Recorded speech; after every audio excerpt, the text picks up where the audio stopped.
Olá pessoal, sejam muito bem-vindos, é um prazer ter vocês por aqui. Eu me chamo Thiago Marques e esse é o Leitura Obrigatória. E hoje a gente vai abordar um livro famosíssimo, O Apanhador no Campo de Centeio, de J.D. Salinger. Mas afinal, por que esse livro é tão famoso e por que ele é tão comentado mesmo depois de 70 anos após o seu lançamento? Bom, para responder a essas e outras perguntas, a gente vai fazer uma análise sobre essa obra, mas é só depois da vinheta.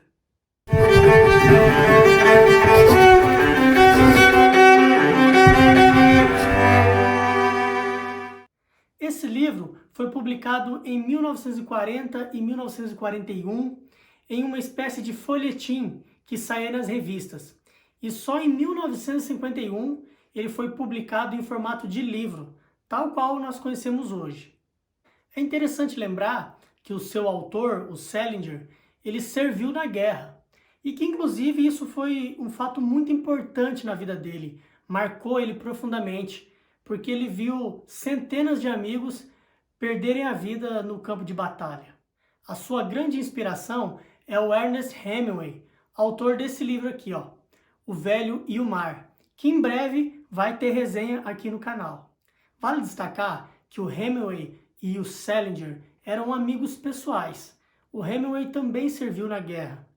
E deve ser demais, né? Você ser amigo pessoal do seu grande ídolo. O Hemingway deu inúmeros conselhos para o Salinger. Bom, mas então vamos falar sobre o Apanhador no Campo de Centeio. Esse livro é importante, pessoal, porque ele inaugurou um gênero cultural que hoje a gente conhece como cultura teen. Até o lançamento desse livro, praticamente não existia a narrativa jovem como nós conhecemos hoje. Se hoje os jovens dominam as redes sociais, são responsáveis por ditar tendências nas culturas de massa, no cinema, na moda, na indústria musical, tudo isso se deve em partes ao lançamento desse livro. Além disso, esse livro aborda questões que eram tabu nos Estados Unidos naquela época, como sexo, prostituição, suicídio, bullying. Tudo isso tendo como personagem principal um jovem de 16 anos. Mas afinal, quem que era esse jovem?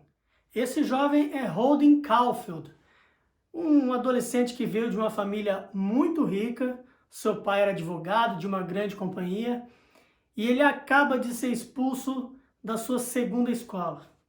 A história se passa perto do Natal.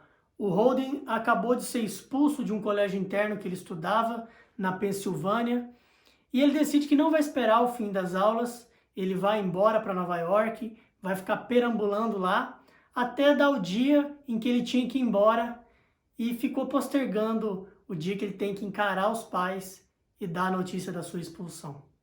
Nesses 4 dias, muita coisa vai acontecer e nós vamos mergulhar na mente desse jovem que, na verdade, é um desajustado social, um adolescente problemático. Se bem que adolescente problemático soa meio pleonasmo, né? Brincadeiras à parte, o Holden é uma pessoa que simplesmente não consegue achar o seu lugar no mundo.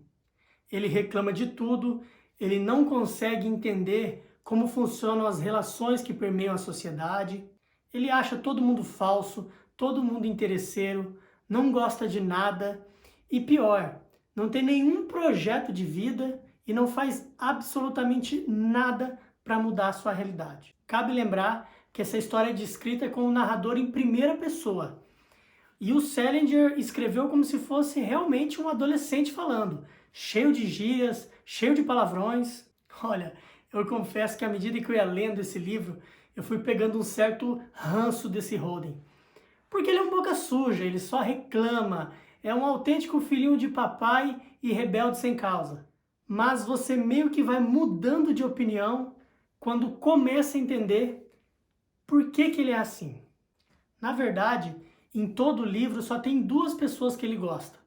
A irmãzinha mais nova, de 10 anos, a Phoebe, e o irmãozinho que ele teve, o Ali, que morreu devido a uma leucemia.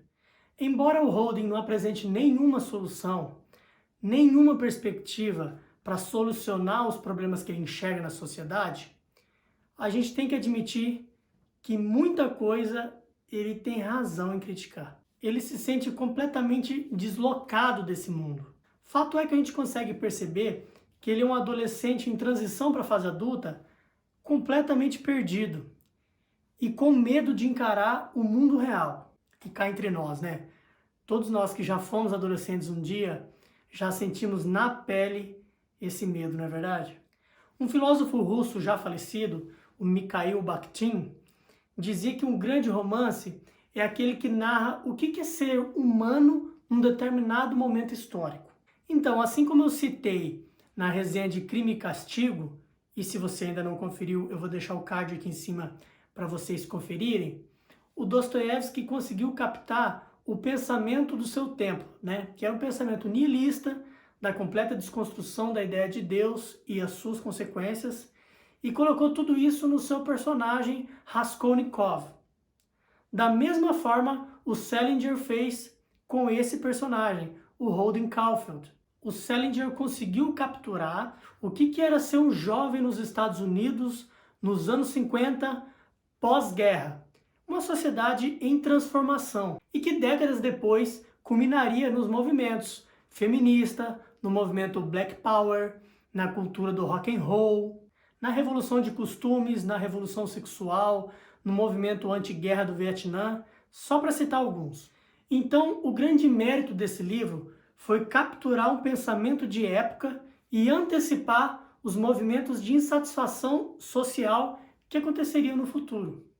Mas agora a pergunta que não quer calar. Por que, afinal de contas, esse livro se chama O Apanhador no Campo de Centeio? Bom, o Holden tinha uma fantasia que ele tirou de uma cantiga infantil de que o mundo seria um enorme campo de centeio, onde as crianças brincavam inocentes sem saber que ali perto tinha um abismo.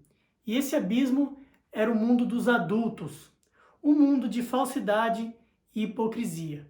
E num determinado momento do livro, ele está conversando com a irmãzinha dele e ela de repente fala: mas Holden, afinal o que você quer ser da vida?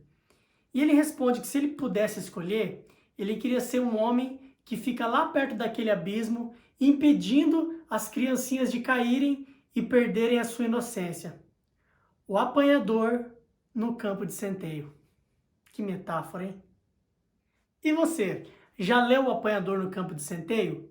Então, deixa aqui nos comentários o que você achou desse livro e se você ainda não leu, quando você vai começar a ler ele. E não se esqueça também de se inscrever no canal e deixar o seu joinha. E se você quer adquirir esse livro, eu vou deixar aqui na descrição do vídeo o link para você comprar ele com desconto na Amazon. E se você, assim como eu, acredita que a literatura é capaz de transformar a sociedade, seja um padrinho ou uma madrinha do Leitura Obrigatória. Aqui na descrição do vídeo eu vou deixar o link do Padrim. E contribuindo com qualquer valor, você concorre a sorteios de brindes exclusivos e de todos os livros que eu resenho aqui no Leitura Obrigatória. Eu vou ficando por aqui. Desejo uma excelente semana para vocês e até a próxima.